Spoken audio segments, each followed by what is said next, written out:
षटतिला एकादशी पौष कृष्ण पक्ष. श्रीकृष्ण म्हणाले की, हे धर्मराजा, आता तुला षटतिला एकादशीचे महात्म्य सांगतो. ते एक.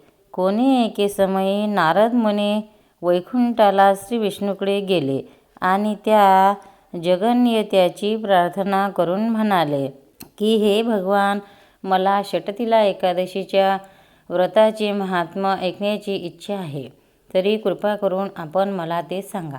नारदाचा वरील प्रश्न ऐकून वैकुंठनाथ म्हणाले की, हे नारदा, याबद्दल तुला एक पूर्व इतिहास सांगतो, तो चित्त देऊन श्रवण कर.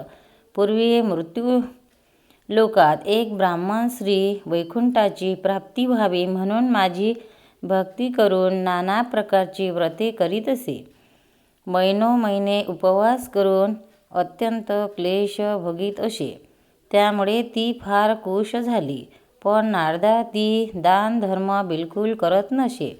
तिने स्वप्नात सुद्धा कोणालाही मुठभर धान्य, वीतभर वस्त्र दिले नाही. कोणी याचक तिच्या दाराला भिक्षा मागायला आला असताना ती त्याचा तिरस्कार करी. त्यांच्यावर संतापे आणि म्हणे की, आम्ही कष्ट, आम्ही मिळवलेले धन याचकाला काय म्हणून द्यावे? याचकाचा आमच्या द्रव्यावर काय हक्क आहे? जरी घरात पुष्कळ द्रव्य असलं तरी ते आम्ही दान धर्म करून खलास करावे काय? आणि द्रव्य संपल्यानंतर दारोदारी पोटाकरिता भिक्षा मागावी काय? आता उलट रोजगार करण्याची आम्हाला बिलकुल इच्छा नाही. दानधर्मापासून जे पुण्य मिळते त्याच्याही पेक्षा जास्त पुण्य व्रताने मिळते.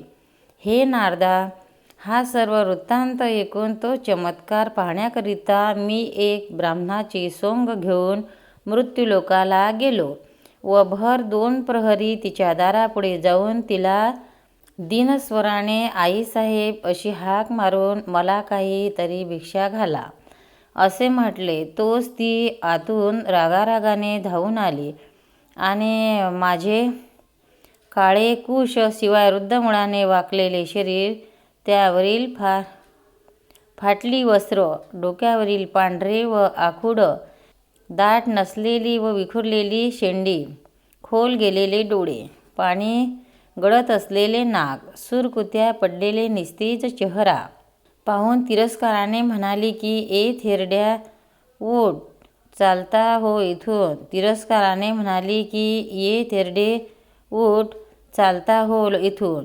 जो उठतो तो भिक्षा मागतो.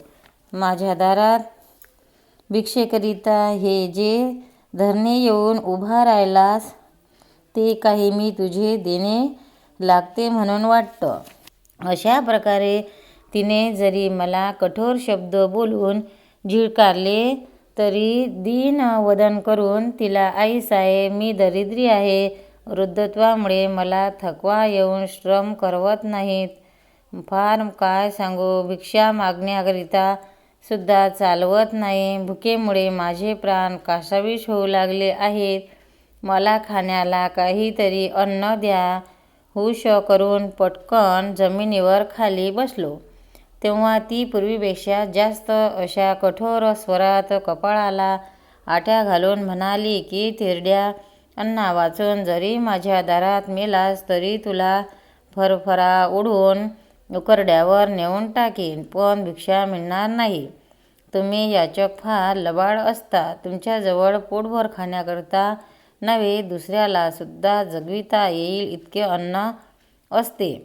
असे असून तुम्ही दुसऱ्याची संपत्ती लुबाडण्याकरिता गयावया करून भिक्षा मागता. तेव्हा मुकाट्याने येथून चालता हो अगोदर.